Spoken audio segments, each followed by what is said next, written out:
బయట కంట్రీస్లో మీరు ఎంఎస్ చేయాలనుకుంటున్నారా, మాస్టర్స్ చేయాలి అనుకుంటున్నారా? ఇలా అనుకోని డెసిషన్ తీసుకున్న వెంటనే మన మైండ్లోకి వచ్చేది ఎంత ఖర్చు అవుతుందో, నేను అఫోర్డ్ చేయగలనా లేదా అని. వీసోర్స్ వాళ్ళు చక్కటి లోన్ ఆపర్చునిటీస్ మీ ముందుకు తీసుకొచ్చారండి. అతి తక్కువ loan rate and processing fee కూడా మీకు అందుబాటులో చాలా తక్కువగా ఉండేలాగా. ఒక్కసారి మాస్టర్స్ చేయాలనుకున్న స్టూడెంట్స్ అందరికీ ఆపర్చునిటీస్ ఏమున్నాయి లోన్ పరంగా మనం మాట్లాడదాం. అక్రమ్ గారు ఉన్నారు, డైరెక్టర్ ఆఫ్ అడ్మిషన్స్ ఫ్రమ్ వీసోర్స్. నమస్తే అండి. So it's a time now, లోన్లకు అప్లై చేసే టైం, ఎందుకంటే మేకు వచ్చేసాం కాబట్టి అడ్మిషన్ స్టార్ట్ అవుతుంది. సో లోన్లకి ఎలాంటి లోన్స్ చూస్ చేసుకోవాలి? బయట మాస్టర్స్ చేయాలనుకుంటున్న స్టూడెంట్స్ ఏ లోన్ చూస్ చేసుకుంటే వాళ్ళ మీద బర్డెన్ ఉండకుండా ఉంటుంది? మేజర్లీ కనుక చూసుకుంటే ఎడ్యుకేషన్ లోన్ అనేది వెరీ వెరీ ఇంపార్టెంట్. ఎందుకంటే ఎడ్యుకేషన్ లోన్ రెండు విధాలుగా ఇంపార్టెంట్. ఒకటేంటి అంటే వీసాకి ఎడ్యుకేషన్ లోన్ కంపల్సరీ కావాలి. వీసాకి అప్లై చేసేటప్పుడు లేకపోతే యూనివర్సిటీకి ఫైనాన్షియల్ డాక్యుమెంట్స్ అప్లై చేసేటప్పుడు compulsory education loan document compulsory మనం అటాచ్ చేయాల్సి ఉంటుంది. అంటే లోన్ శాంక్షన్ లెటరో లోన్ అప్రూవల్ లెటరో మనం అటాచ్ చేయాలి.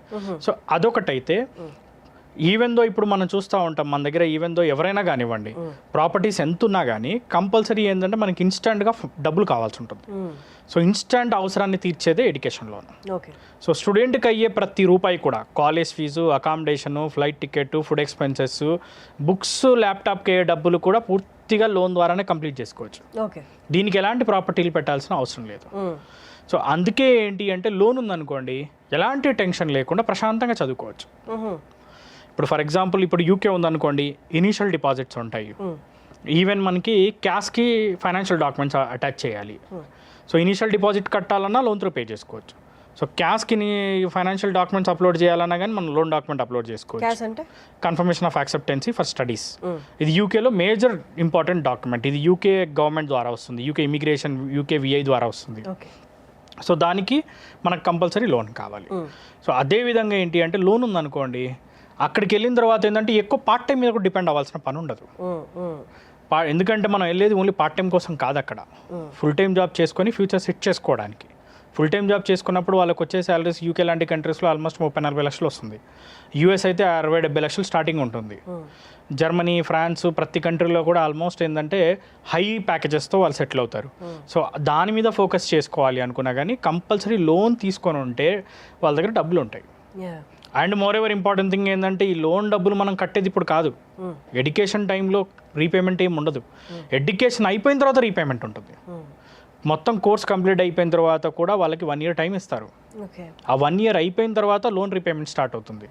సో అప్పటి వరకు ఏంటి అంటే వాళ్ళకి ఎలాంటి ఛార్జెస్ తీసుకోరు, ఏదో బేసిక్ నామినల్ పార్షల్ ఇంట్రెస్ట్ తీసుకుంటారు. సో ఎడ్యుకేషన్ అయిన తర్వాతే ఉంటుంది కాబట్టి ప్రశాంతంగా చదువుకోవచ్చు. అండ్ మోర్ ఎవర్ లోన్కి వచ్చేసరికి ఏంటంటే రీపేమెంట్ చూసుకుంటే ఫర్ ఎగ్జాంపుల్ యూకే ఉంది. యూకేలో కోర్స్ కంప్లీట్ అయిపోయిన తర్వాత వాళ్ళు 1 year సంపాదించే డబ్బులతో లోన్ అనేది క్లియర్ చేసుకోవచ్చు. 1 yearలోనే క్లియర్ చేసుకోవచ్చు. ఎందుకు ఈ మాట చెప్తున్నానంటే వాళ్ళకి అఫీషియల్గా 20 hours పార్ట్ టైం వారానికి చేసుకున్నప్పుడు లివింగ్ ఎక్స్పెన్సెస్ వెళ్ళిపోతాయి. అండ్ అదేవిధంగా బ్రేక్లో 3 months 4 months బ్రేక్ ఉన్న టైంలో ఫుల్ టైం జాబ్ చేసుకున్నప్పుడు ఫీజులో కొంచెం సంపాదించుకుంటారు. ఇనీషియల్గా అయితే మనకి లోన్ ద్వారా కట్టుకుంటారు. ముందు సంపాదించుకున్నప్పుడు ఏంటంటే వాటన్నిటిని సేవ్ చేసుకుంటారు. అండ్ పిఎస్డబ్ల్యూపీలో ఉన్నప్పుడు 2 yearsలో 1 year సంపాదించే డబ్బులతో మొత్తం అన్ని సేవ్ చేసుకున్నప్పుడు లోన్ అనేది తిరిగి కట్టేయచ్చు, ఎలాంటి ఇబ్బంది లేకుండా. ఈవెన్ యూఎస్ అయినా అదే పరిస్థితి. యూఎస్ అయినా కానీ ఏంటి అంటే 1 year, ఎందుకంటే మేడం అక్కడ సంపాదించేది ఆల్మోస్ట్ 60-70 lakhs అయితే తక్కువ సంపాదించరు. మనకి స్టూడెంట్స్కి అయ్యే లివింగ్ ఎక్స్పెన్సెస్ కూడా ఆల్మోస్ట్ తక్కువే యూకేలో. ఇప్పుడు స్టూడెంట్ లైఫ్లో ఉండే ఖర్చులు పెద్దగా ఉండవు కాబట్టి ఇప్పుడు యూకే ఉందనుకోండి ఆల్మోస్ట్ వాళ్ళకు 50,000-60,000 per month లివింగ్ ఎక్స్పెన్సెస్ అవుతాయి. తక్కువలో తక్కువ ఇక ఖర్చు పెట్టాలనుకుంటే ఇక లక్షలు కూడా ఖర్చు పెట్టవచ్చు. కానీ తక్కువలో తక్కువ 50-60 lakhsలో కంప్లీట్ 1,000లో కంప్లీట్ చేసుకోవచ్చు పర్ మంత్. యూఎస్ అయినా అదే పరిస్థితి లొకేషన్ని బట్టి. సో అందుకే ఏంటి అంటే వాళ్ళు ఏదైతే డబ్బులు సంపాదించుకుంటారో ఆ డబ్బులన్నీ వాళ్ళు 1 year సంపాదించే డబ్బులతో సేవ్ చేసుకుంటే లోన్ కూడా తిరిగి కట్టేయచ్చు. అండ్ ఈ లోన్స్ చూస్ చేసుకునేటప్పుడు ఏ బ్యాంక్స్లో లోన్ అనేది అప్లై చేసుకుంటే ఇంట్రెస్ట్ రేట్ తగ్గుతుంది? మేడం మన ఆఫీస్లో కనుక చూసుకుంటే ప్రతి బ్రాంచ్లో ఈవెన్ మనకి దిల్సుఖ్ నగర్ కానివ్వండి, అమీర్పేట కానివ్వండి, కూకట్పల్లి కానివ్వండి, ఈవెన్ ఆంధ్ర ఆఫీసెస్లో కానివ్వండి, ప్రతి చోట కూడా బ్యాంక్ సిబ్బంది మన ఆఫీస్లో ఉంటారు. బ్యాంక్ ఎంప్లాయీస్ మీ ఆఫీస్లో ఉంటారు? బ్యాంక్ ఎంప్లాయీస్ మా ఆఫీస్లో ఉంటారు. ఓకే. ఈవెన్ అవాన్స్ కానీ, హెచ్డిఎఫ్సి కానీ, అగ్జిలో కానీ, ఇన్క్రెడ్ కానీ అన్ని బ్యాంకులకు సంబంధించిన స్టాఫ్ మా ఆఫీస్లోనే కూర్చొని ఉంటారు. మొత్తం లోన్ ప్రాసెస్ అంతా మనమే చేస్తాం, ఎక్కడికి తిరగాల్సిన పని లేదు. ఓకే. ఒకసారి విసోర్స్ని విజిట్ చేస్తే మొత్తం ప్రాసెస్ అయిపోతుంది. మొత్తం లోన్ ప్రాసెస్ 10 బ్యాంకులు తిరగాల్సిన అవసరం, బ్యాంకులు తిరగాల్సిన అవసరం లేదు, దేనికి ఎక్కడికి వెళ్ళాల్సిన అవసరం లేదు. టోటల్ మనమే కంప్లీట్ చేసేస్తాము. అండ్ మోర్ ఎవర్ వాళ్ళకి లోన్ సంబంధించిన ప్రాసెస్ కూడా విత్ ఇన్ 1 వీక్ కంప్లీట్ చేస్తాం. ఓకే. నెలల తరబడి కాకుండా వారంలో ప్రాసెస్ అంతా కంప్లీట్ అయిపోద్ది. అండ్ వాళ్ళకి ఇనీషియల్గా యూకేకి ఏది ఉంటే డబ్బులు కావాలనుకుంటే ఇనీషియల్ డిపాజిట్స్, వీసాకి, ఇన్సూరెన్స్కి డబ్బులు కూడా ముందే డిస్బర్స్ చేయిస్తాం లేట్ అవ్వకుండా. ఓకే. సో అండ్ అదేవిధంగా మనకి రేట్ ఆఫ్ ఇంట్రెస్ట్ కూడా తక్కువ రేట్ ఆఫ్ ఇంట్రెస్ట్లో మనం లోన్ చేసి ఇస్తున్నాం. అండ్ ఈవెన్ ప్రతి బ్యాంకుతో టైఅప్ అయి ఉన్నాం కాబట్టి స్టూడెంటే సెలెక్ట్ చేసుకోవచ్చు ఏ బ్యాంక్ కావాలన్నది. అదే పర్ఫెక్ట్. రేట్ ఆఫ్ ఇంట్రెస్ట్ కూడా స్టూడెంటే సెలెక్ట్ చేసుకోవచ్చు, అంటే ఎందులో తక్కువ ఉందో దాన్ని బట్టి డిసైడ్ అవ్వచ్చు. And very very important thing ఏంటంటే ప్రాసెసింగ్ ఫీజులో కూడా డిస్కౌంట్స్ ప్రొవైడ్ చేస్తున్నాం. ఓకే. ప్రాసెసింగ్ ఫీజుల్లో కూడా డిస్కౌంట్స్ ఉన్నాయి. ఈవెన్ కొన్ని ఫైనాన్సింగ్ కంపెనీస్ ద్వారా ప్రాసెసింగ్ ఫీజు అనేది ముందు కట్టాల్సిన పని లేదు, లోన్లోనే అయిపోతుంది, లోన్లోనే డిడక్ట్ అవుద్ది. ఓకే. అందుకే మేము స్టూడెంట్ ఎలాంటి ఖర్చు పెట్టకుండా, ఒక్క రూపాయి ఖర్చు పెట్టకుండా యూకే వెళ్ళిపోవచ్చు అని చెప్తున్నాం. ఇట్ మే బి యూఎస్ వెళ్ళాలన్నా కానీ అతి తక్కువ ఖర్చులో వెళ్ళిపోవచ్చు. Perfect. And rate of interest అండి ఎంత ఉండొచ్చు? రేట్ ఆఫ్ ఇంట్రెస్ట్ వచ్చేసరికి డిపెండ్స్ ఆన్ బ్యాంక్ ఉంటుంది. మనకి 8.5 నుంచి స్టార్ట్ అయ్యి అరౌండ్ 11, మ్యాక్సిమం వచ్చేసరికి 11.5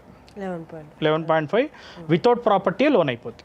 ఓకే. మనం ఎలాంటి అష్యూరెన్స్ ఇవ్వాల్సిన ఏ ప్రాపర్టీలు పెట్టకూడదు, అసలు ప్రాపర్టీలు పెడితేనే లేట్ అయింది మేడం. ఓకే. వెరిఫికేషన్కి, లీగల్ ఒపీనియన్కి, దానికి సర్వే రిపోర్ట్స్కి, దానికి దీనికి అని చెప్పి మనం ఒక నెల తిరగాలి. ప్రాపర్టీ పెట్టకపోతే జస్ట్ స్పాన్ ఆఫ్ 48 అవర్స్లో లోన్ అప్రూవ్ అయిపోద్ది. పర్ఫెక్ట్. ఓకే. థ్యాంక్ యూ అండి, thank you so much. I think ఈ వీడియో చాలా వెరీ మచ్ నీడెడ్ ఈ టైంలో, ఎందుకంటే లోన్స్కి అప్లై చేస్తూ ఉంటారు ఇప్పుడు స్టూడెంట్స్. పాపం ఎక్కడికి వెళ్ళాలి, ఏ బ్యాంకులు తిరగాలి, ఎక్కడ ఇంట్రెస్ట్ రేట్ అనేది తక్కువ, 10 బ్యాంకులు తిరిగితే కానీ ఇన్ఫర్మేషన్ రాదనుకుంటారు ఈ ఎండల్లో. అవసరం లేదు, ఒక్కసారి రీసోర్స్కి రండి.